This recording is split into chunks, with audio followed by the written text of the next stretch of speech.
Today, we're going to be talking about dating, specifically online dating. And you're going to hear a lot of Emma talking about her juicy dating life. It's going to be fun. We're going to talk about all the things that a single, beautiful young woman deals with in 2021. So get ready because we're going to dive right in. This is Woman Being, where we explore thoughts and opinions and have the freedom to change our minds without expectation or judgment. We will hold a safe space and support each other as we navigate together in the form of feminine. Emma. Kellyanne. You've been dating. You've been spreading your wings and flying in the skies of endless possibilities. That I have. Well, endless within the, Yeah, endless within the is a liberal word. 100-mile radius, endless, yes. Yeah. So here's what I gotta know. Yes. How's your experience been? Okay. So, online dating. You're on an app, right? I'm on an app. I'm on Hinge. Oh. That's the one that's the only one that I've really used. I've heard great things about other ones. I've heard great things about the Bumble. The Bumble? The Bumble. It's like my mother-in-law. She calls it the Facebook. Yeah, exactly. That's what I was going for. Perfect. But it's been actually pretty good overall, Okay. I would say. I know that a lot of people have some pretty bad experiences with online dating, with like people being super sexual or super crude and forward, or with people just ghosting all the time Dick and being pics. very wishy-washy and dick pics. I mean, on Hinge specifically, you can't send photos. Nice. Oh, that's a good So option. you'd have to like get Their their number and then send photos. So I haven't really actually had any of those experiences, and so that's been really good. That's not to say that people don't get those experiences. They definitely do. I just think maybe there's, I don't know, something about me where people choose to not do that. I don't know if it's like an aura that I give off or what.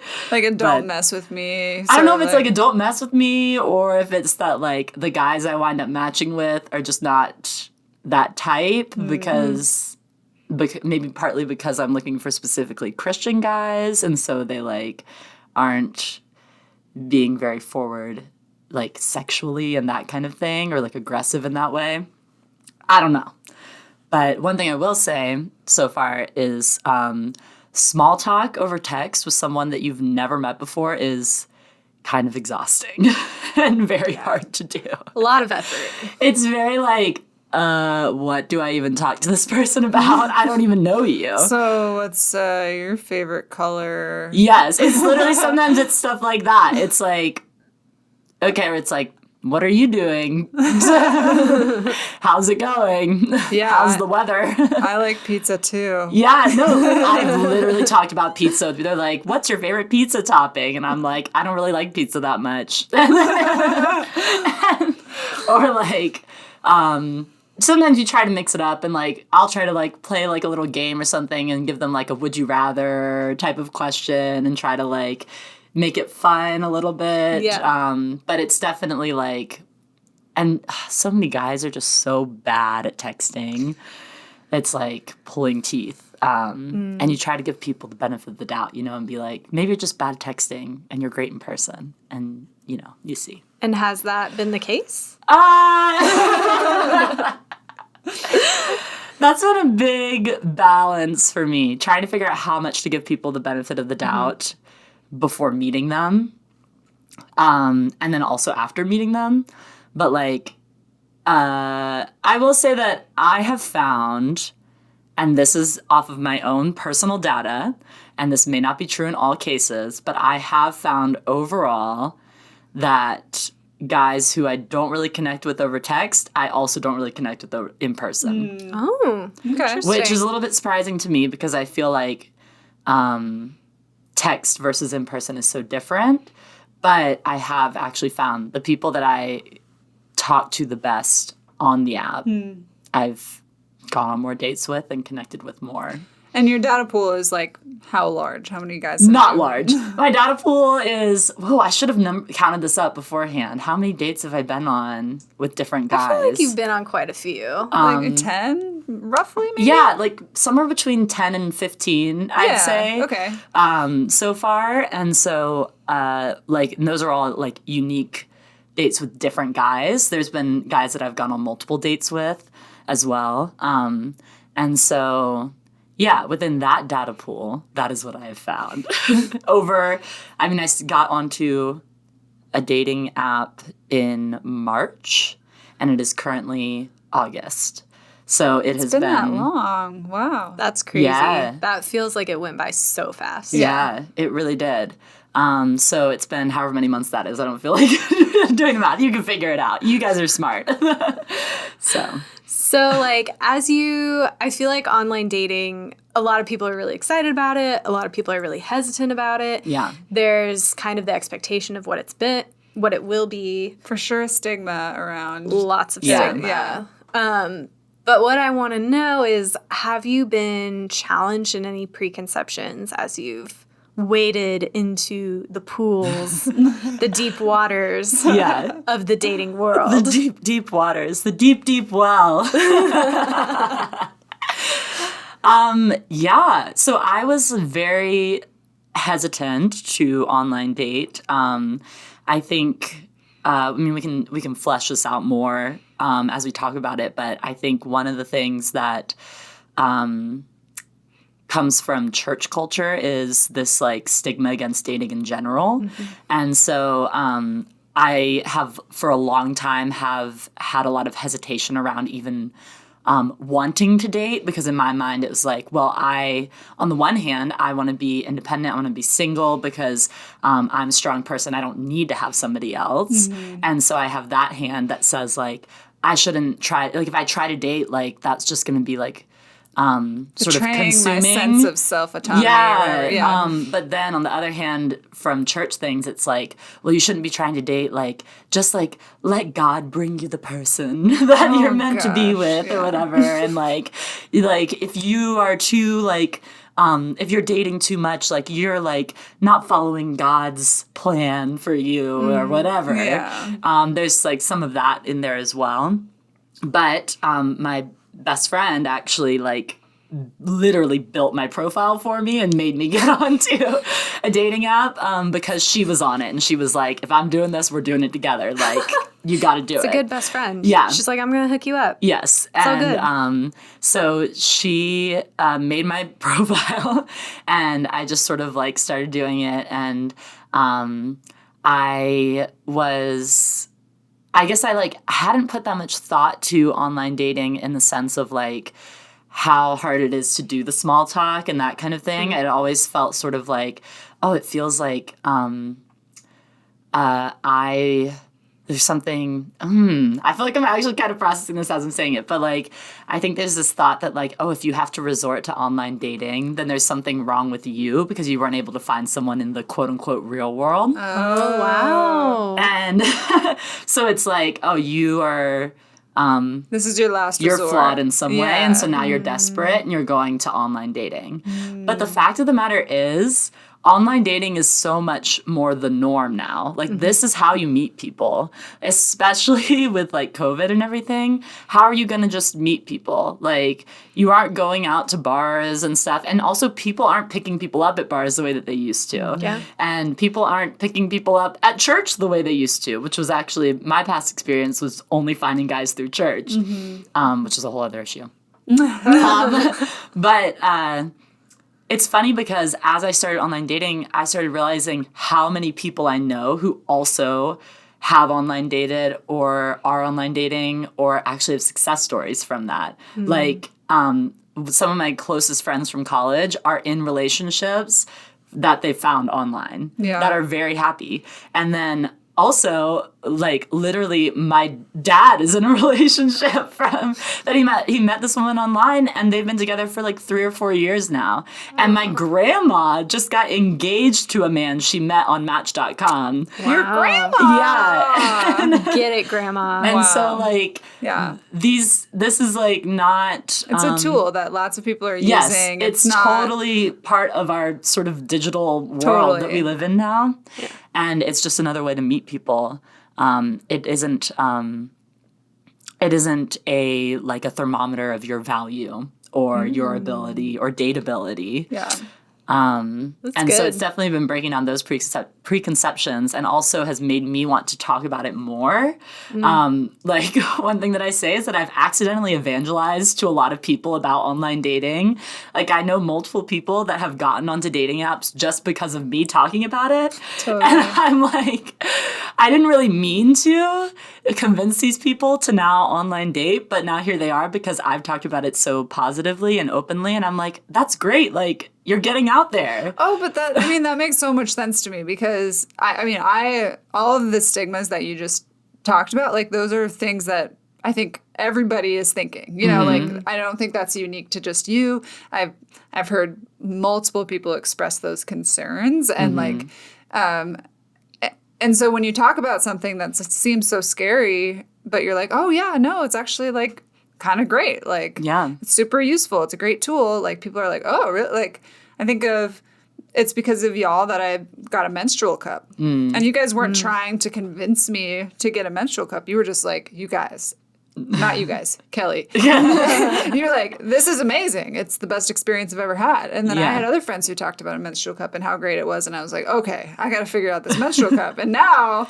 I do the same thing where I'm like, I would never, ever go back to a tampon or a pad ever again because it's supreme. The best. Yes. Literally supreme. Yeah. Yeah. So, I mean, I feel like, you know, when you really like something and believe in something, all you have to do is like, chat about talk it. about it. But it helps, like break down that fear of like, oh, this is a big scary thing, and it's only for people who, because nobody looks at you and is like, oh, Emma doesn's have her life together. You know, like you're not like a washed up has-been by any means. And so people are like, oh, this perfectly normal, attractive, lovely human is on a dating app. Like, oh, I could be on a dating app. Yeah. Like, and you've had success.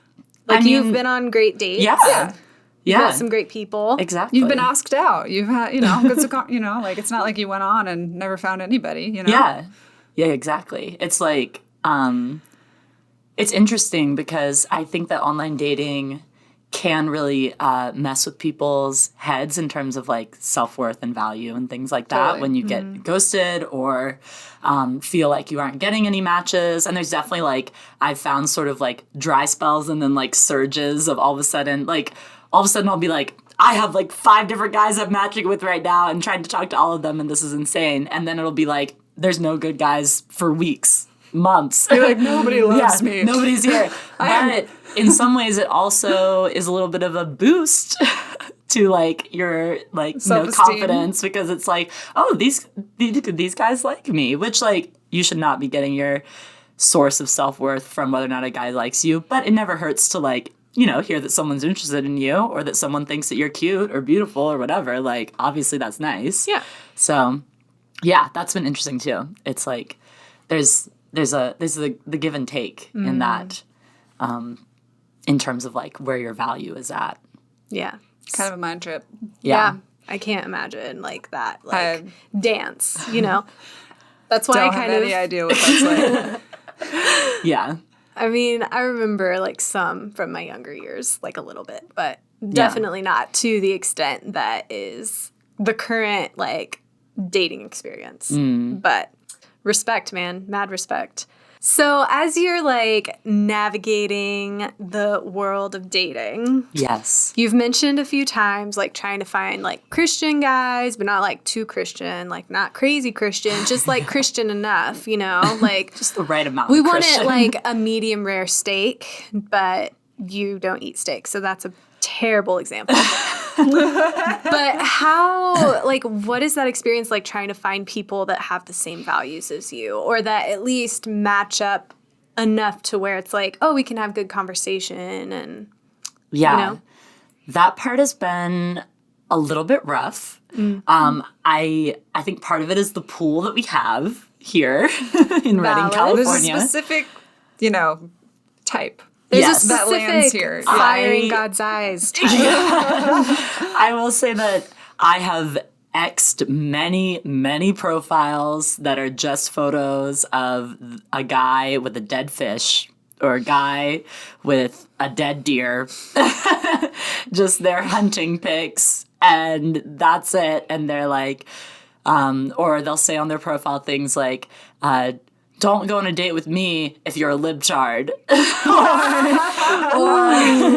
or I want a girl who they'll say things like that are kind of subtle, but I've definitely like no. Well, they'll say I want a girl who like has family values and knows how to cook, and I'm like, ooh, I don't want to be your little housewife. Sorry, sorry, I'm not your personal chef. And so so there's things like that. We do live in a very conservative area of the country.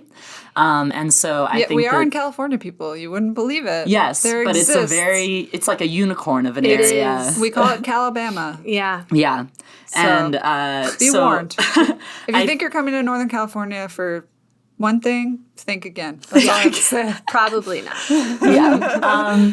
And so that's one thing that's a little bit rough. It like sometimes would feel like, oh, there's like no guys that actually share my values. And it's not like you need somebody who like agrees with you on everything. But having somebody who, yes, like I value having somebody who is also a Christian, but also somebody who is critical about their faith and who like cares about, why do you believe what you believe? And I don't want someone who feels sort of like, this is sort of a harsh term, but like brainwashed into their faith. And then in God's eyes. Fire. If you haven't watched the promo for this episode, you'll not get what they're talking about. But watch the promo on our Instagram. Oh yeah, I forgot. That's an inside joke from earlier. Go to our Instagram at Woman Being Podcast and watch that little promo video. There's the plug. So, but then also finding people who are politically maybe similar to me. I'm very liberal politically. There's a lot of people who are very conservative politically here. And it's not that I'm opposed to dating someone who's more conservative. In fact, I went on quite a few dates with somebody who voted for Trump. Like, we had conversations about that. And, like, I am not opposed to that, but also, like, it comes down to what are the reasons why you voted in this way. I mean, to be fair, you became friends with two conservative ladies, which I'm probably no longer in that camp as much. But, like, we had discourse. Yeah. We talked about things and disagreed and explored, things. So it is possible. It's not like opposing values means that you can't. Well, it's more really, I would say it's not even like opposing views versus values. Right. So, like, if somebody were to say vote conservatively, I'm like, okay, well, what are the reasonings behind that? Like, what are like the actual values that you are upholding that are coming behind your vote? So things like that, I think, are interesting to sift through. I feel like sometimes I feel like, oh, nobody has the same kind of perspective that I do in this area. Like, not nobody, obviously, I'm looking at you two ladies, but like, I'm like, oh, there's no guys that like share my type of perspective that I feel like is fairly unique in like the Christian world. And so I think about that, but then also realizing that everybody has a pretty unique perspective that they're coming from, and everybody is not going to click with everybody. And so you kind of just have to sift through the sea of eligible bachelors and find the few gems that you're going to connect with. Like, that's the case for anybody, I think. And I think people can get pretty exhausted by that sifting process and feel the need to, like, take breaks from it and things like that. But I think that's kind of just part of the game. Yeah. Did you ever like take a break or like put a pause on dating? Because I have heard that before. People like, I did this for a couple months. I think I'm gonna take a month off. Like, have you had that? Yeah, I actually have not. There you go. Yeah. I haven't, like, I've definitely, when I've been going on, like, more dates with somebody, I might, like, try to focus on them a little bit more, and maybe I'm not on the app as much. But I have, like, I never really was like, oh, I feel sort of like I need to tap out for a while because it's just tiring. And that's, like, been my personal experience so far. And so that's kind of, I mean, so, like, right now, my app is on pause because I've been, like, going on dates with somebody, and, like, that's what I'm focusing on right now. But it's never been like I need to stop rest. because I need to rest from this. Well, and you have a more extroverted, like, people person oriented personality, and for maybe sure, too. after, like, 9 months of being on an app, I would be like, I need to rest, Yeah. I don't know. Yeah. I do want to, like, circle back a little bit because I really appreciated and admired how you handled that example that you gave, because as soon as we found out this guy voted for Trump, I was like, he's done. Yeah, we were He's all like, out. oh, no. But you really chose to lean in and, like, ask, like, okay, like, I disagree with, like, what you chose, but, like, can you help me understand how you arrived to that decision, because there can be common ground there. And I was like, what? I really admired that. And I thought that was really impressive. And that's something I've been sitting on myself of, like, oh, we can, like, think the same things and arrive to different conclusions, or like arrive to the same conclusion coming from different places. So I thought you handled that really well. And I was like, mad respect, man. I think that's the second time I've actually used that phrase in this recording. I also want to say props because you're in conservative California and you're a vegan. And I think the nearest vegan restaurant is like 214 miles away, probably. Like, not including, like, smoothie stores. Like, that's not a vegan restaurant. That's just a smoothie store. Yeah. So, I mean, like, and that's, like, a very big lifestyle decision. Like, if you marry someone who's not, there's, like, a level of, like, cooking that can't be done together, or sacrifices and compromises that have to be made. And so, because that's more of a lifestyle choice as opposed to, like, a value choice. Well, it's, I mean, based on values, but, like, it affects, like, the way you live. That's, I mean, there's no vegans in Reading. Hello. Like, calling on There's all exactly the vegans. 2.5. Yeah, there's like Me, probably someone else, and half of someone else. 2.5 per capita. Like, so it's, I mean, that's like a whole nother layer, I think. Yeah. That's something that I've definitely, like, had some fear around, is, like, telling people I'm vegan, because I have a fear that that's, like, a deal breaker. Like, my veganism comes from a value for the environment. I also recognize that people can be very effective advocates for the environment without being vegan. And I also recognize that going vegan for the planet is a very, very small, has a very small impact in the form of activism, as opposed to actually advocating for the larger pollutants to stop, which are bigger companies and organizations. I recognize going vegan is not the answer to the climate change. And so that's part of what has informed, like, me sifting through guys. It's like, okay, like, you're not vegan, sure, but, like, you do you value this? Like, do you recognize the importance of stewarding our environment? Because that's something that's super important to me. And, like, do you what do you do if you're not vegan, you know? Yeah. So, because I think of, like, the lovely Iowa boy that I married.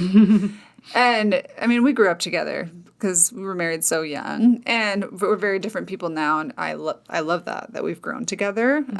But, like, both of us came from the viewpoint when we were getting married of, like, I couldn't marry a vegetarian girl. Like, I'm a meat and potatoes guy, and that's the way I always will be, And I probably would have had similar views at that time as well. And so I think just because I've moved on from that, like, mindset doesn't mean that other people in this world don't exist within that. And so it can be, especially for a conservative, dominant community, like hard to find people who don't have any grid for the purpose of veganism or like what it means or any of those things. Or things. who would like write you off because you're vegan or make a lot of assumptions too. That's another thing that I think about is like people are like bound to make assumptions about you on a dating app in general based off of what they look at on your profile. You're making assumptions. I'm making assumptions about them based off of what they put on their profile. And then like it's which is why like my profile actually doesn't even say that I'm vegan.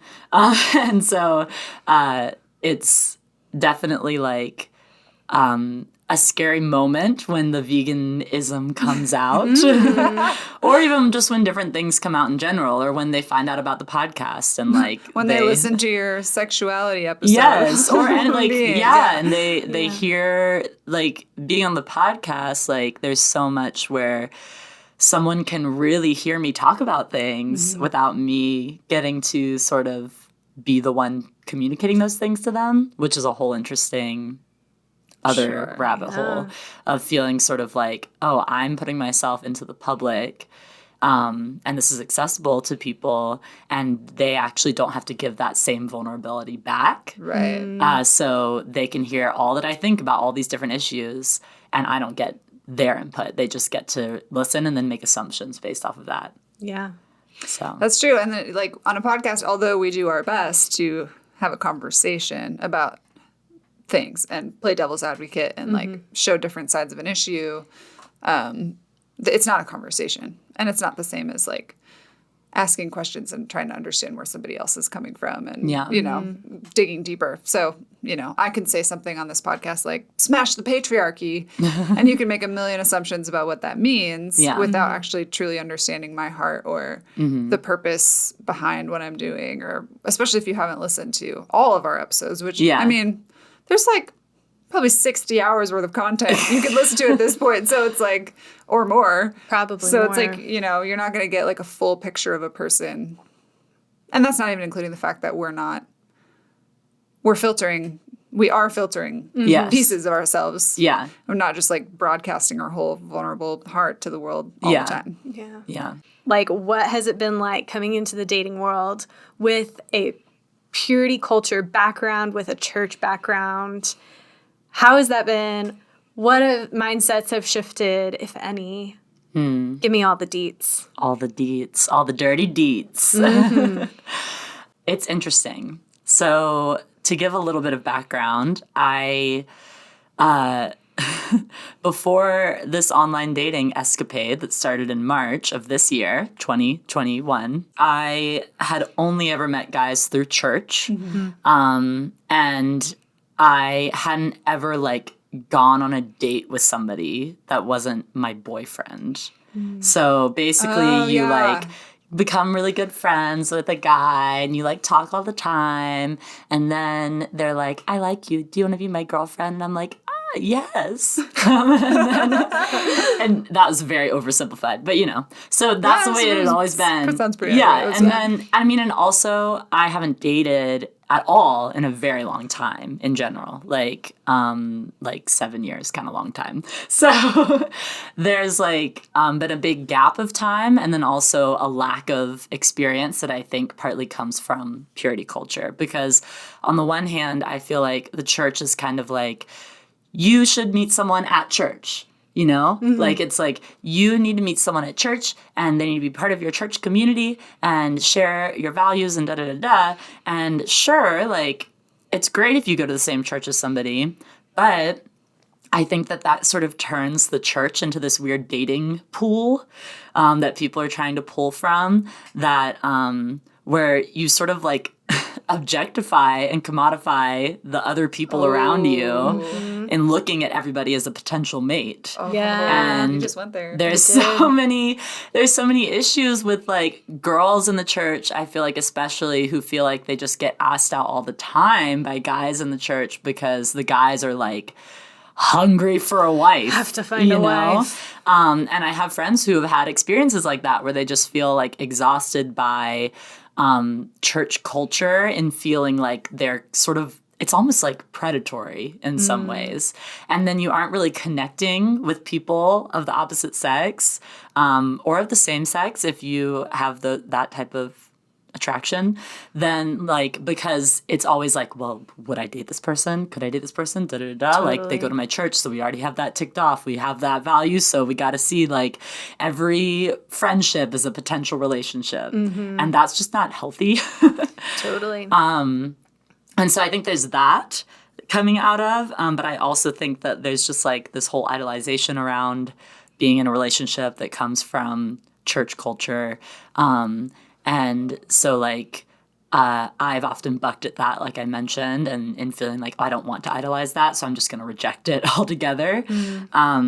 But it also feels like there's this narrative in purity culture of sort of avoiding what I call like ghosts. So like you're trying to avoid these like physical ghosts interfering with your future marriage. So you don't do anything too physical with anybody before you're married. And you're trying to avoid these emotional ghosts that will haunt you forever. Because your marriage will be tainted by the emotional ties that you've had with a past boyfriend. Thanks, Joshua Harris. Yes. And who has apologized for his harmful teachings. We forgive you, Joshua Harris. Thank you for coming clean and being responsible and accountable for your actions. Yes. Appreciate that, bro. Seriously, no, I'm very serious. But also, and he's not the only one. Like so much of him was a product of purity culture. Absolutely. Because he was like a 21-year-old guy who wrote this book. He was literally a child. And in so many ways, he was just regurgitating the narratives that he had been taught. Smart. Yep.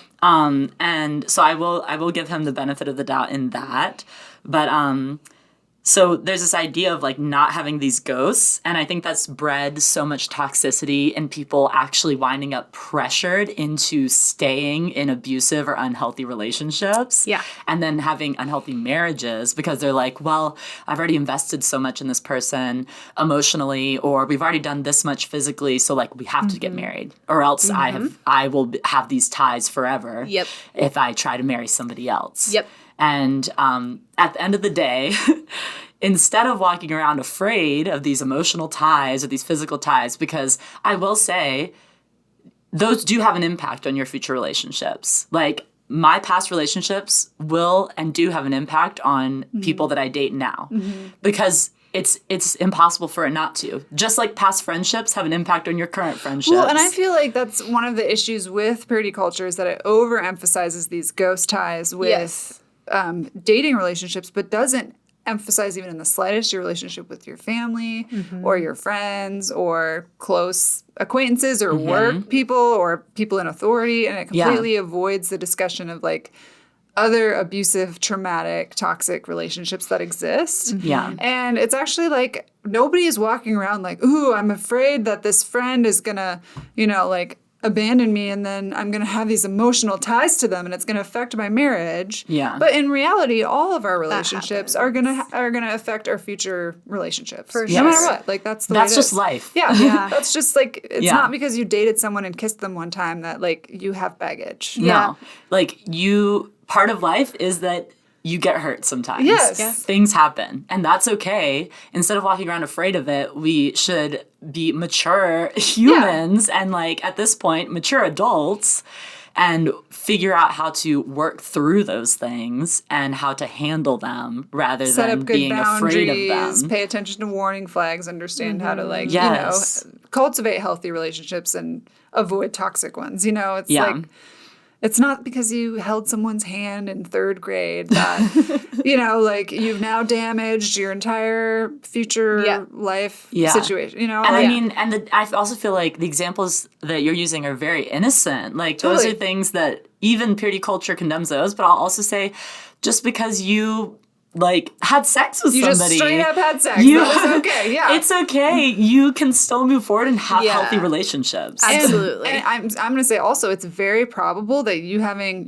consensual sex, let's just say with a previous boyfriend is not necessarily going to be more traumatic than like that thing your dad said to you when you were 7. Oh, 100%. Yeah. So it's like, let's just like chill out a little bit, okay? Like trauma happens. Yeah. It's gonna happen. And like, let's stop over emphasizing the trauma from dating relationships. Yeah. Because that is not like, it's not the end all. Yeah. And I think that's a really important point. Like your trauma or abuse or whatever, it's not like the root of trauma and abuse is not romance. It is literally just humans being humans. Yep. Yeah.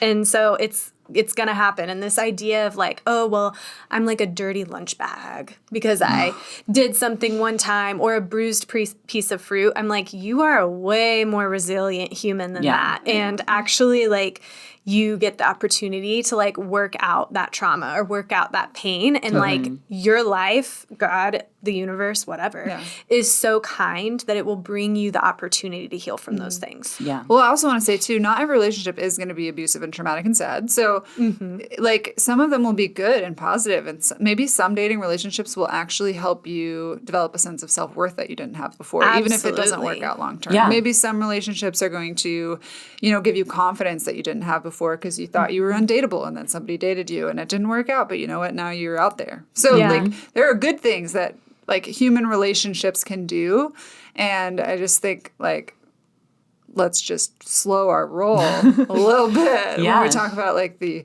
end impact of going on a date with somebody. Yeah. I mean, at the end of the day, I think that the way the church thinks about it tends to be way too simplistic, and it's sort of like, this is good, this is bad. And it's this like dualistic thinking that is really harmful, instead of looking at the nuance and being values-based rather than sort of like law-based and like rule-based. Instead, look at like, okay, like what is valuable in this time and like what is healthy in this time. Instead, they're saying, giving you a black and white list. And also like you... Like if a relationship gives you good things, like that's amazing. You have so many things that you can gain, and at the end of the day, it is risky. You are being vulnerable. You're putting yourself out there. Living life is risky. Like you can't walk around afraid of things, because then you wind up with the church totally leaving you unprepared for things like dating. So like that's another thing that I've thought about and that I've felt as I've started dating is I'm like, oh shoot, I've never been on a date before with somebody that, like I said, wasn't already my boyfriend. So the first date that I went on off of a dating app, I was a nervous wreck. I was shaking. I was so anxious and so nervous as a 26-year-old woman going on like my first date ever. And the church does not prepare you for that at all. They say instead just be afraid of it and don't do it. Just just date the person you're going to marry. That's it. Like it's like and it's like that's super easy. That's a way to set people up to be single for a really long time. Not that there's a bad thing about that, but I want people to be single because they're empowered to be single, not because they're disempowered to date. Yes, exactly. That's a word. That was good. That's a preach. It's a great point. And like that's the church has like woefully like not just unprepared, but like set up for failure. So many people. Yes. Like whatever the opposite of prepared is, they've done that. And so like you wind up so like just ill-equipped. And all that to say, like, it's not like now dating has been super traumatic because of the church. It's more that now I'm having to learn so much of what it looks like to date and to not take things so seriously the way that the church did, because it was that idea like you will marry this person if you date them. And it's like, no, actually, maybe I can just go on some dates and get to know them. Well, it's like, okay, when you're one day on the altar, let's just say, like, are you gonna at the altar on top of upon the altar, like your husband or your future husband is walking down the aisle. Oh wait, no, you're walking down the aisle. Unless you want to have that kind of wedding, whatever.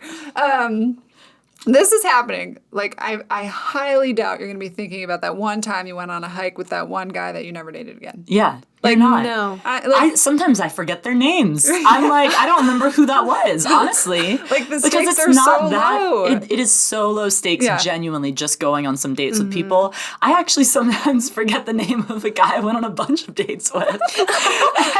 and like, we were hanging out for, like, a couple months. And it's just because you're just taking it easy. So I wonder if you ever noticed, because I've heard oftentimes like the sentiment of like, oh, I need a guy to pursue me, or like I've heard it even preached from the altar, like if you don't marry a guy who pursues you in the dating world, he's not going to pursue you in marriage. Like, did you ever deal with that, like, struggle as you either were beginning to go into the app or choosing to go into the app or beyond, like, feeling like, oh, if he doesn't pursue me, he's not a strong man, and therefore, like, he won't pursue me in marriage and my whole marriage will be destroyed. Like, have you ever, is that a thing? Yeah. One thing that I will say is that I feel like kind of lucky that I took such a long break, if you will, from dating, which wasn't necessarily intentional. It just kind of happened because my views changed so much in those 7 years that I didn't date at all. And so I am at a place now where I recognize that there isn't really a need for that. And recognizing that, sure, like, I want someone to pursue me, but, like, I'm also going to pursue them. We're going to pursue one another. And we are both going to put work in to, like, make a potential relationship work. Or we're going to put the work in to get to know one another. And so I think that if I had been dating as I was sort of deconstructing a lot of that, then it would have been a lot harder. But I do still have some remnants of that, of thinking like, oh, like, should I be concerned, like, or should I expect someone to, like, pay on the first date? Or, like, should I expect them to always pay for me? Or, like, what does that look like going back and forth and that balance? Like, I'm a strong, like, money-making woman. I can pay sometimes. Or, like, we can split the bill. Like, that doesn't mean we're not on a date. Right. Like, or things like that are definitely interesting. Or, like, even as simple as, like, driving. Like, who's going to drive? And I've offered to drive multiple times, partly because these boys never make any decisions. And I'm like, okay, well, I'll pick you up. And we're going to go do this thing we said we're going to do, because you're just ho-humming over here. And I'm like, we need to make a decision. So that's one thing that I've noticed little hints of it, like, popping up in terms of, like, wanting to just navigating these little early things, and also recognizing that, like, some things that maybe the church has said before would be red flags, like who pays, aren't necessarily red flags, but more like how do they handle themselves on the date in general. Right. And also, like, if they want to pay, that's great, but I also might offer to pay the next time, and that's also great. And I'm trying to also pursue them. Totally. Like, we are together working towards pursuing one another. Yeah. And so, sure, yeah, I want someone to pursue me in the sense that, like, I want them to show they care. I want them to show that they, you know, like me and put in the effort to make time for me. But I'm going to do the same thing for them. I'm not just going to sit there and be like a frog on the log, like, chilling and doing nothing and waiting for them to do something. Yeah. And I have dealt some with, like, the fear that that's going to put off some guys. And they're going to think, oh, whoa, this girl is, like, too assertive or whatever. But then I also think about, like, at the end of the day, if they think that, then sucks to suck. They're not for me. This is a saying I live by. If she's too much for you, go find someone less. Yep. Yeah. If she's too much, go find someone less. Exactly. And, like, if you're too much for them, find someone who thinks that you're enough. Yeah. You know? Like, that's just, like, there's no reason. I think there's a tendency in the dating world to want to sort of, like, adapt to other people. Like, one insecurity that I've also had is, like, well, I don't seem like maybe nice enough or, like, feminine enough, like, on my profile or when we're messaging. I'm not sending enough cute emojis or different crap like that. Like, I don't text like that. Like, I text pretty bluntly. I use periods, and I, like, I don't care. Like, I text the way that I'm going to talk, and I don't talk like a small child, so I'm not going to text that way. I'm sorry. And no shame on people who might text that way. That's great.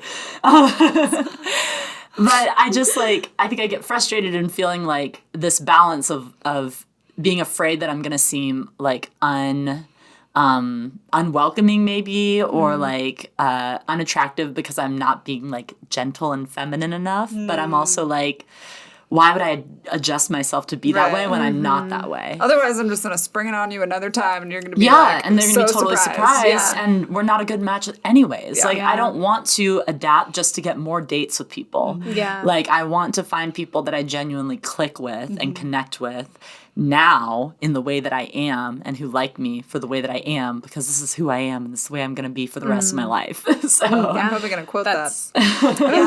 That's really good, though, because I feel like what the church is doing, maybe not intentional, maybe some people intentionally, but essentially it's the disempowerment of the feminine voice, right? It's like well, he needs to pursue me, but I haven't communicated or asked, so there's no expectation. Or like, I'm like nervous to fully show up and be myself, when it's like, really, like, who told you that? Like, you're so amazing and beautiful, and a guy should be elated to experience like you fully showing up. And I think that's my concern, is we have a generation of women that are sitting around and waiting.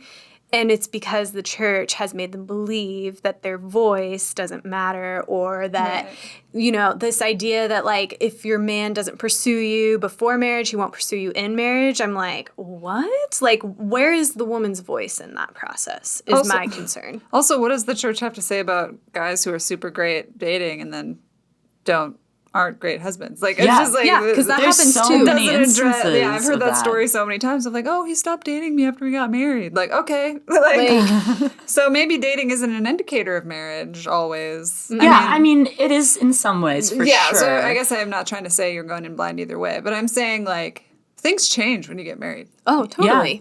And you are still working through things when you get married. And so you want to make sure you're marrying a person that you like to spend time with, that like makes you feel confident, that gives you like, you can laugh together, laughter, you can laugh at each other. Not somebody who's good at romanticizing your relationship. Yeah. Because let's get real, I don't want to wake up to a bouquet of flowers every morning. Like, that gets annoying. I mean, that'd be fine. Like, a morning, like, maybe, sure. Like, I mean, like, I don't know, Ross, if you want to do that sometime. Like, really, I'm like, buy me a plant, buy me a tree, not flowers. So anyway, church, toxicity, craziness, disempowerment of the feminine voice, and you're just like, you know what? I'm gonna smash all that bullshit and show up, and you do. And I think actually that reminds me of kind of, again, I've definitely heard this from the pulpit, like, men are supposed to be the leaders, but sometimes they're scared or insecure, so women, you have to make space for them. Yeah, you have to be quiet. You have to calm down. Just like, we know that you're better. Make yourself small. We know you're the better sex, but like, just make yourself small so that they can rise to their God-given, like, appropriation. And it's like, or assignment, whatever. It's like, okay. Destiny. And that happens from from little girls and up. Is like, hey, girls, you're more mature. Your development is farther along than boys at this point. They will catch up eventually. So in the meantime, just, dumb it down a little. Dumb it down for them. And that... Or like, don't emasculate a man.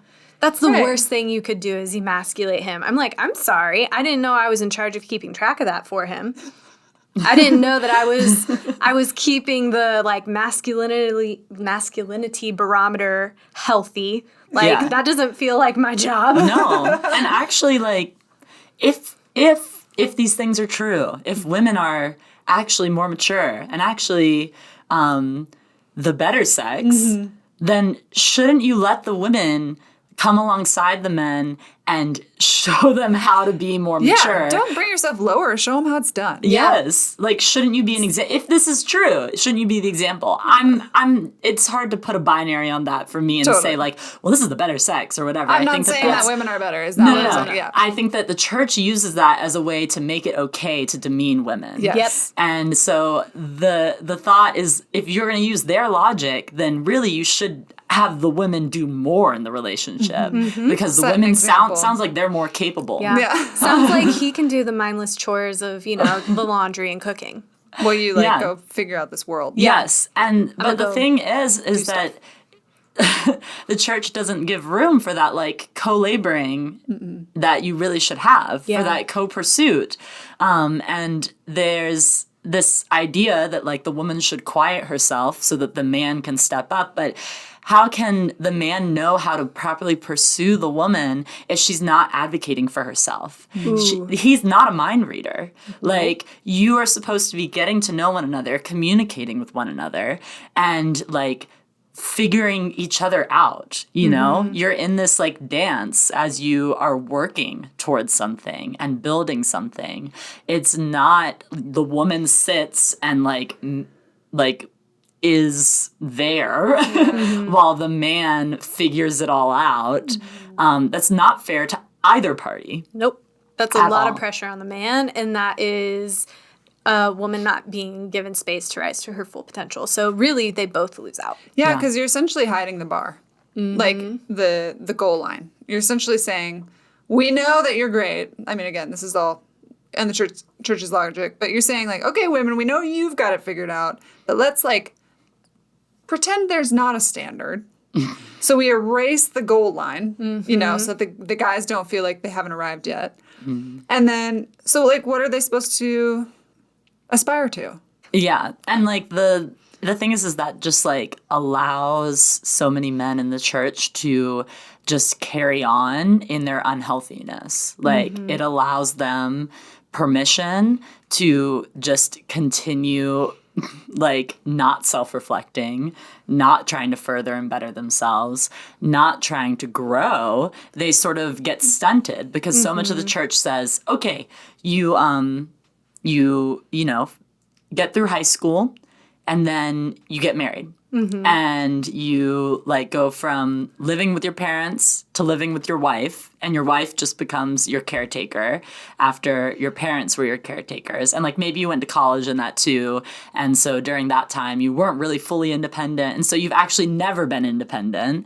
And then you wind up with all of these men that just need their wives to take care of them because they don't know how to function as an adult because they haven't had that opportunity to be independent.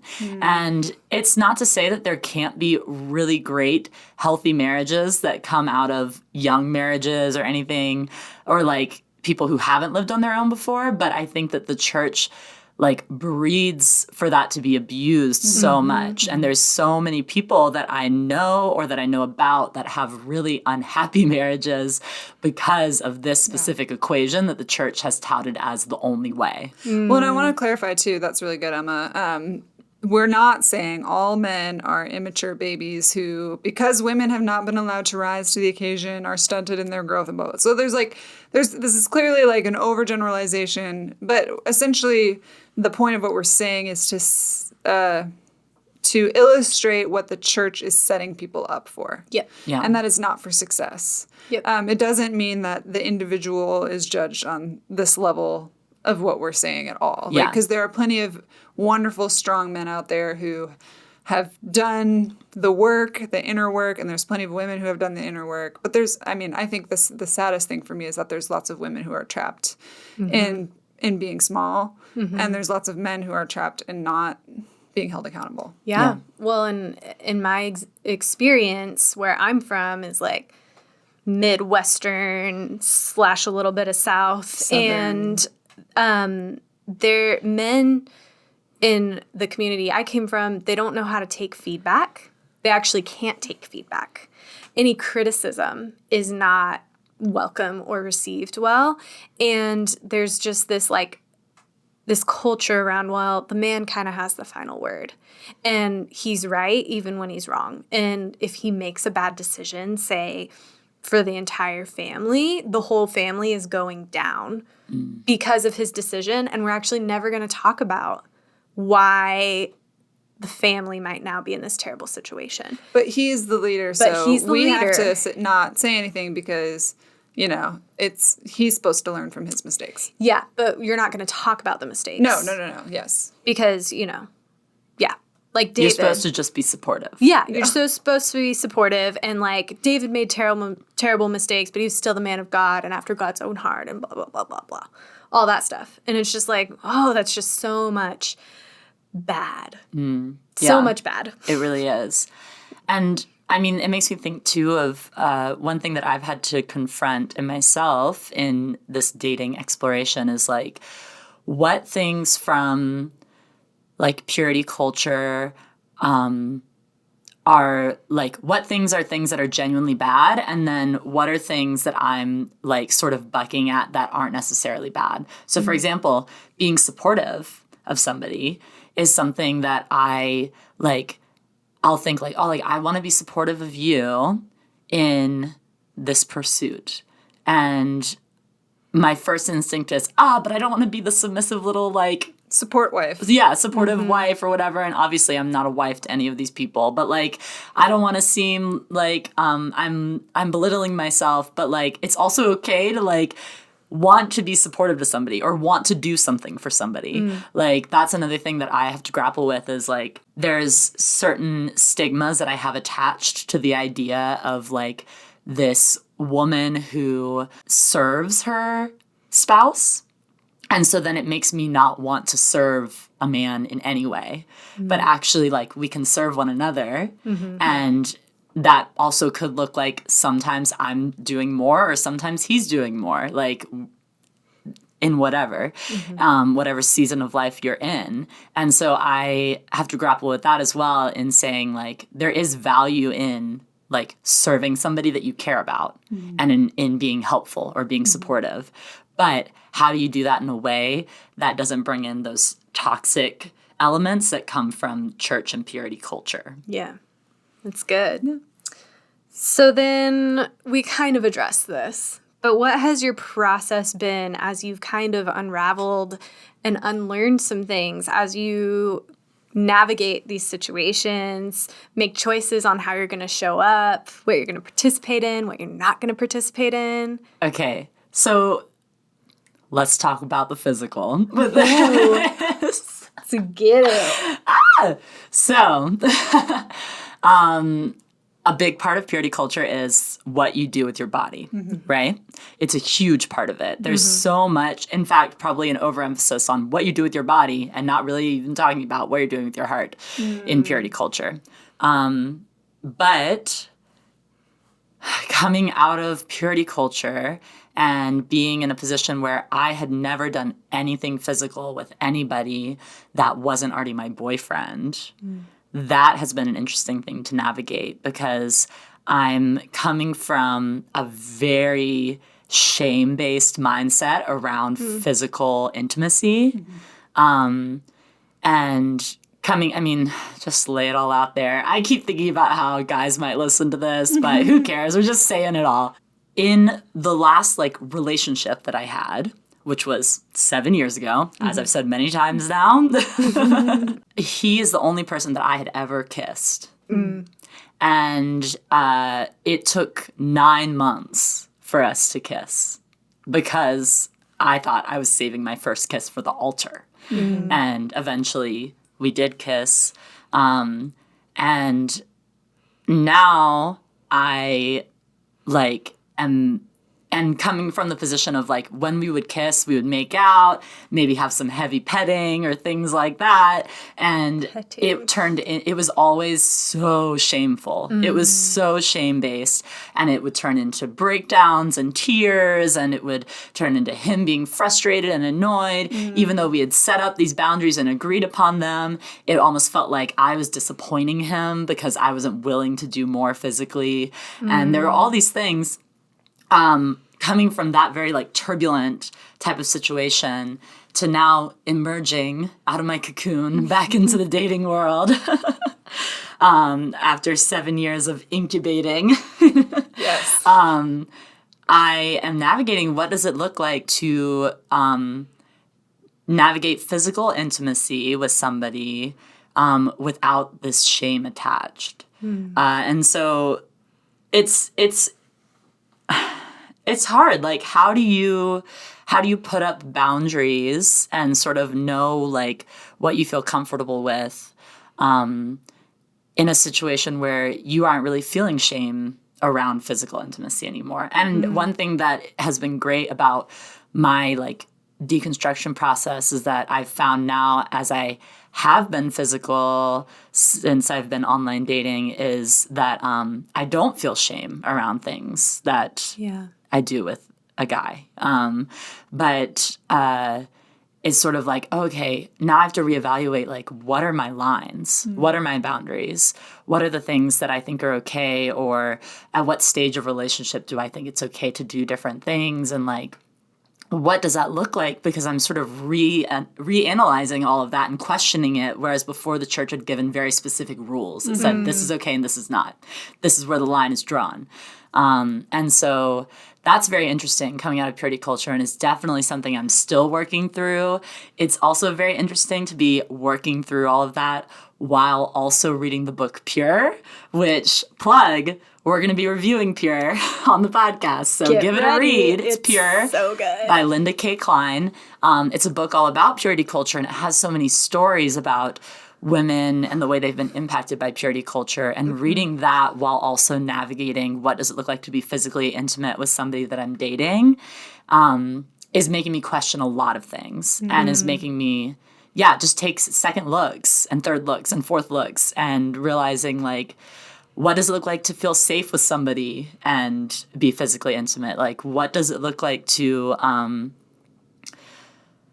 talk to my friends about it even. Like, I've felt fear around telling my friends that I have kissed a guy or whatever. I'm not going to go into like tons of details about You don't want to tell us about every single physical act that I've situation done. you've had? No, but it feels intimidating a little bit to talk to my friends about it because it's like, oh, am I going to be judged for this? Or like, am I going to be condemned because of a history of condemnation in the purity culture environment, not because of the merits or the relationship that I have with my friends, but because there's been so much stigma for so long. Totally. And so that's an interesting thing to have to sort of break down and reevaluate from purity culture. Totally. Well, and like in my experience, like shaming people or like whatever word you use, I think you said condemnation. Maybe. That doesn't work. Like it just like breaks, like pushes you further into a shell. And like for me, like I'm still unlearning all of the horrible things that I was taught for so long around body, physicality, sexuality, and it's a process. So I'm so glad actually that you're getting to break some of that down now. Like that's such a gift, and I'm really excited for all the discoveries you'll make. Thanks. At the end of the day, like dating and all that it encompasses, whether that's conversing with people, emotionally attaching to people, physically touching people. That's a weird word. I was like, what's physical intimacy? Physical intimacy, interaction, like all of it is an exploration. It's all like everybody has their own lines on how far they're willing to go and like what their faith-based decision making or non-faith-based, like toxic versus healthy decisions are. And so it's a matter of like getting out there and exploring, because it's really, I feel like it's really not something you can figure out if you're not doing it. Yeah. Like you can make like decisions ahead of time and have a plan, but you know, like go in with a level of adaptability and a level of openness, because you're not gonna know. Yeah. You just don't know. You think you know until you're doing it, and then you realize, oh, I actually don't know. Yeah. That's one thing that's been sort of like surprising for me, is realizing how much I actually, I guess, didn't realize I didn't know until I was in the midst of situations where I have opportunities to be physically intimate with people. And like before I could say like, these are the things that I think, or like, these are the rules that I would have. But then as you're like, you know, getting to know somebody, building a relationship with somebody, you realize like, oh, actually, I think that this is actually what I would, where I would draw a line here, or this is actually what I feel okay with doing because I actually really care about this person and I want to like express that in this way, and whether that's a physical way or not.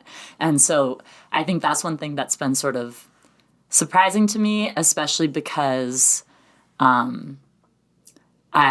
feel like in a past life I was such a hard and fast advocate for like not doing physical things in a relationship or things like that. And so now coming into a position where I'm like, oh, actually so much of this is circumstantial, so much of this is individual, so much of this is what feels healthy and good for you and what feels healthy and good for this relationship more than what is the universal rule that you need to follow. Yeah. And healthy and good, like for yourself, for the other person, those are like really important things, I think, that often aren't talked about in purity culture. Like no one is, I mean, I think like the end game is for your health and general benefit, but like it's not necessarily about like the current state of your heart or like your mind or body. It's so, you know, if you're not being pressured into something and you're not pressuring somebody else into something, or you're not abstaining from something due to shame, or, you know, like paying attention to those not good motivators. Like, because I'm not saying that like pressure or shame or motivation are wrong. Like shame is actually good for us. You know, it like helps us navigate the world. It helps us determine between what's socially acceptable and not socially acceptable. And so then we can like, you know, fellowship together in a way that is positive for everybody. So there, you know, there's like good elements of the emotions. Well, I don't know if you, whatever, like whether an emotion is good or bad, it's more about like, what are your motivations? Yeah. And if you're frozen from being physically intimate due to shame brought on by religion, that's actually not a good motivator. If you have decided to abstain because you feel like that's healthiest for you for the time being, that is different. Yeah. You know? So it's like about, it's kind of like doing that heart check. Like, where's my motivation? And like, if I'm like so paralyzed with fear that I can't actually touch someone, like, what is the root issue behind that? And like, how can I address that part of my heart that, you know, believes what's the core belief there that I'm going to be condemned if I do this or whatever it may be. Yeah, figuring those things out I think are more important than like drawing the line. Yeah. Yeah, because so much of purity culture was just focused on lines. So much of it was just focused on these rules. And there's it's like, this fence will help you to have a healthy marriage. Yeah. And well, and the thing is, you talk about like being pressured. Yeah. I felt so much more pressure in my relationship that I had that was steeped in purity culture than I have in any other interaction with a guy, in any other dating relationship or whatever. I now, in times where I have been physically intimate with a guy, feel so much more trust and safety because there's not this constant dance. And this could also have just been specific to that relationship, but that past relationship, like I said before, there was so much of like pressure to uphold these purity culture standards, and then also so much basically like pent up sexual energy that was then coming out as frustration and as arguments and conflict. And now it's instead like, oh, do you feel okay with this? Like, is this good? Yes or no? No? Great. We won't do that. We'll carry on. And like that feels so much healthier and so much more safe and whole. Whereas before it was like, wait, this is not okay. We shouldn't be doing this. And then it was, oh, we're terrible because we started doing this, or we're horrible because we went a little bit too far and we did this thing. And that is just such a toxic like mind bomb for a relationship. Well, because it stops being about, is this healthy for you? Do you feel safe and comfortable? And it starts being about, did you violate the boundary? And so then people end up feeling violated or feeling boxed in or, you know, and so there's not like that raises the stakes a ton. Yes. Like, you violated me because we set a line and you crossed it. Yeah. Yep. And I let you do that. And so I violated myself. Yeah. And like, so I am horrible. Yes. Like it gets really, really intense when actually it should be more about like mutual understanding and like being considerate of one another and being kind to one another and compassionate and, you know, edifying. Yeah. For sure. Yeah. And like I've had situations now, which have surprised me, where I like am, you know, doing physical things with a guy, and then like maybe they try to do something and they either ask, is this okay? Or I say, oh, I actually don't think this is okay. And we move on and I don't feel all of that. And that surprised me. I was like, oh, that can happen, and I can go, oh, okay, like we trust one another, we have mutual respect for one another, and we can move on and say, okay, well, we're just not going to do that then. Yeah. And it's like, Yeah. wow, it's so much lighter. Yeah. Like there's so much less pressure. There's not this huge end all be all, like this is the end of the world type of mentality that comes with purity culture. And I think it also just comes with maturity as well. Coming from that past relationship, I was much younger, and now being older, it makes a difference. You are older now. I am in fact older, and in fact getting older every moment. So yeah. Those are good thoughts. Those are really good thoughts. And what I'm hearing is kind of this underlying tone of self-advocacy, really. So could you maybe say a little bit more about how you have self-advocated in this process of navigating dating, deconstructing, what is healthy for you, what is not? Because, I mean, I think that is something us as women are kind of always trying to figure out. Like, how do I self-advocate for myself right now? Yeah. Like we've already kind of touched on, there's so much around church culture that tells women not to self-advocate. And so now figuring out, like, how do I do that? There's so many different realms to do that in, whether that's in physical intimacy and saying, hey, I actually don't feel comfortable with this, or whatever. And also, like, having a partner who respects you enough to ask if you feel comfortable with something, I think is also super important. Very important. And both of you asking, like, is this okay? Can I do this? Do you feel comfortable with this? Consent is very important. It may not feel as like sexy or romantic or whatever, but especially when you're first starting to do things with somebody, it is so valuable. And Sex is not a movie scene. no. It's not. It's like I don't think I've had any sexual experience that was like akin to a movie scene. Like it's just not that. It's like that is a romanticized over, I don't know, like sex is weird and awkward and it's like very beautiful and lovely and very nice, but it's not a movie. No, it is not the Notebook scene crashing up the stairs. I mean, you could be doing those things, but that doesn't mean that the emotions that are evoked when there's music and, you know, tasteful camera angles and like, you know, like your skin is not like silky smooth and you haven't been color corrected and you know, like, and sometimes things are awkward and sometimes you laugh and like you're talking and you're communicating and like there's a lot. I love cracking jokes during sex.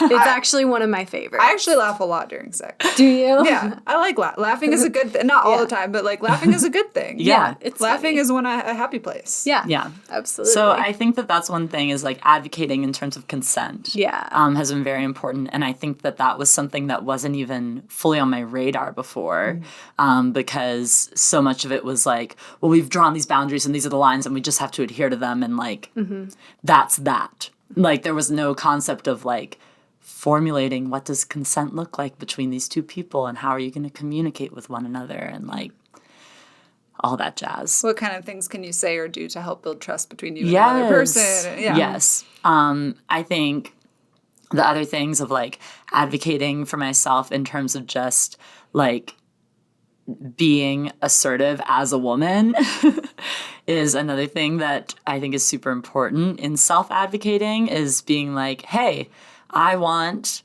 to go on a date with you. Do you want to go on a date with me? Like, let's go. Like, I mean, I don't say it quite like that, but, you know, like, being okay with asking someone, like, do you want to meet? Or even when you're on a date saying, okay, well, I want to go, which I have done.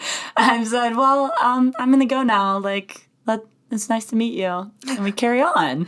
And that's okay. Like, you don't have to be trapped in a date. You are free to leave at any time. You can be on a first date. You can be on a 6th date. You can be on a 20th date and say, okay, like, I actually want to go. And I don't have an obligation to you because sure, like, you are another person, but I'm going to respect you and your time if I realize that I don't actually want to be here. So that's one thing that I've navigated too. And I definitely have failed in that some. Failed is a harsh word, but I've definitely had times where I felt like, okay, I just have to bear through and keep going on with this date and then it'll be over. But also at the end of the day, that's not the end of the world. And I think on that note, one thing that I think about is like safety in online dating is something that I fortunately haven't had any instances that have made me feel unsafe. But taking precautions like sharing your location on your phone with your friends, letting them know where you're going to be. You've done that. Yes, those are very important things to do. I have gone on dates where I've gone like on hikes with guys and things like that, but we live in an area where hiking is literally accessible 20 minutes away. So don't like go in the middle of the wilderness with somebody. And also most of the time in those situations, I've been the driver. So I have control over that situation and can decide when we leave, how we leave. I am the person in control there. Well, there's trail apps too that will tell you like how heavily trafficked. What's the word? A hike, a trail might be. Because like there's a lot of hiking up here. Oh yeah. So and like the average hike that would be an appropriate length for a date is pretty heavily You're populated. Gonna see You're plenty going to see of lots people. of people. You're not going to be in the middle of nowhere. So I think being wary of that. We're in an area where a first date hike is pretty Public. safe. Yeah. But it's not something that could be safe everywhere, for sure. Being in public spaces is very important when you're first getting to know someone, I think, in terms of just general safety, because you don't know these people. They're strangers, even if you've been messaging for a while. Even if they're Christians. Even if they're Christians, Christians still do bad stuff. They sure do. They're just as bad as everybody else. Yeah. Yep. Yeah. So, I mean, there's a lot of things I think I'm still learning about, like how to self-advocate and sort of break out of that mold of the sort of submissive whatever woman that the church told us about, and then also that culture tells us about in general. Oh, Like, totally. It's not all the church. Yeah, just general Western culture has such a value for like the cute girl next door who is like nice and gentle and submissive and whatever. And like, that's great if that's you, but like, if it's not you, don't be it. And so navigating that, like, what are things that are genuine to me versus what are things that I feel like I am supposed to be doing? Oh, girl, I'm dealing with that all the time. In every situation, always, forever. Every day. Every moment. What is me and what is the, approved script that I'm supposed to be reading? Yeah. But yeah, and sometimes you follow the script because it's beneficial to you. And sometimes you discard the script because it's not who you are. Yeah. So, Emma, Kellyanne. we've talked about so many good things. Kelly. Sorry, I felt left out. Aw. Emma, Kelly. Thank you. Woman beings. We've covered vast topics today around dating, around safety, around self-advocacy, purity culture. God damn, are we ever going to stop talking about it? Probably not, so stay tuned. We're traumatized, so. Processing our trauma on a public platform right now. So. But as you've really navigated all these things, self-advocated, I mean, what is your wisdom that you would like to impart to other women navigating online dating or just dating in general? I would love to hear your thoughts. I will preface this with the fact that I'm not an expert in this. I am, as I said, fairly new to the dating world. But my biggest advice, and probably the thing that I've seen people feel like hurt by dating the most, is to hold it lightly. I think that we put so much pressure on just a first date and put so much onto like dating in general, and you need to hold it lightly and just have fun with it, because like we already talked about, like going on a date with somebody is not going to be consequential to your future marriage or and like the thing is that you are just getting to know another human being. Especially with online dating, you are just getting to know this human that you've never even met before. Like, it is just building a new relationship. And if you hold it lightly and recognize it for that, rather than for the end-all be-all of whether or not you will get married one day and whether or not this person is the person for you, like, it can be really hard to like manage expectations, I think. And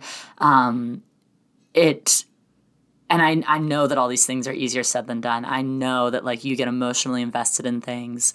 I get emotionally invested in things and in people, and maybe you get hopeful about things, but we can't let everything be the end of the world. We just can't. And so like it is valid to have feelings, and we should be sort of in that dance of yes, getting invested, but at the same time recognizing that we don't have to be all in after 2 dates. You know, you can go on some dates with someone and then maybe it fizzles out, and that's okay. Like, that's not a merit on you. That's not cataclysmic. It's actually just life.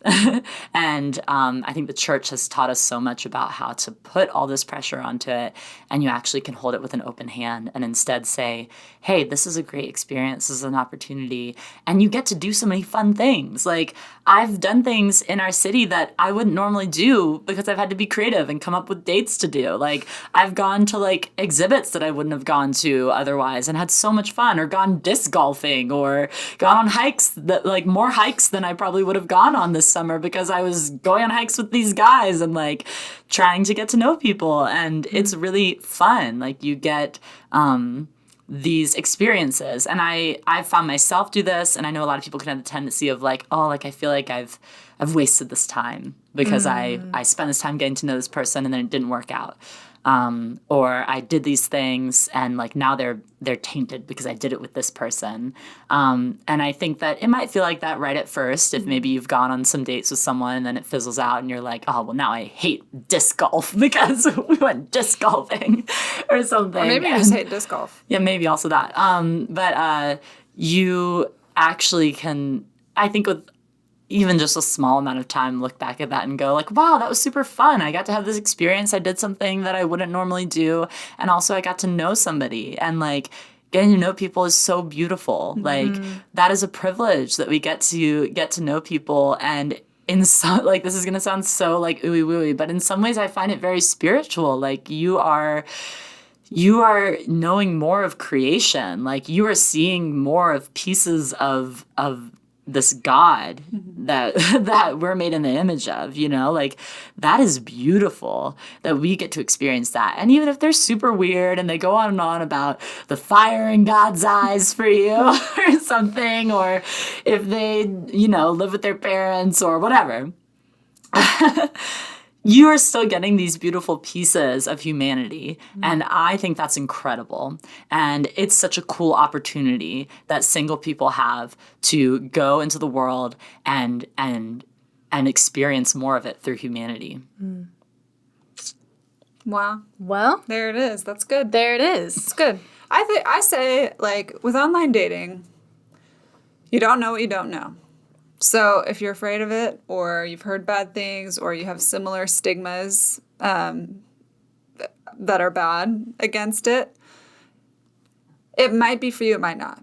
But you actually don't know until you've tried. So if you're somebody who wants to try dating, being in relationships, that sort of thing, like, I wouldn't knock it till you try it. Yeah. Give it a chance.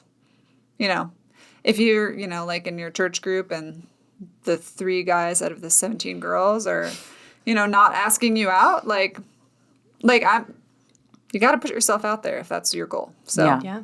if your goal is to find someone, you got to do something about it. Go find someone. It's okay to put in effort. Like, it's okay to say, this is what I want, and now I'm going to go after it. Yeah. Actually, sure. That's the whole thing. That is part of self-advocacy, I would say, is like recognizing in yourself something that you want and just chasing it. Yeah, for sure. Well, you heard it here, woman beings. If you want to online date, like, go for it and have fun. And if you don't want to date, that's fine. Date yourself because you're worth it. Yeah. Also, Hinge, if you want to sponsor us. We would take happily a Hinge sponsorship. Thank you. And if a different online dating app wants to sponsor us and have me use it, yeah, Emma would test it out. I'm not totally loyal to Hinge. But no, this was like a super good conversation. Emma, I really appreciate you so freely sharing your experiences and insights and wisdom. Anytime. We're all out there in the internet. Why not? And if you like seeing all of our stuff all out there, why don't you give us a follow on Instagram? Because we do that a lot. We post like all the time. So you should follow us for sure at Woman Being Podcast. And we also have a website. If you don't get enough of us on Instagram or on the podcast, you can get more of us on the website that is more of the same stuff. But still, it's good. You should check it out.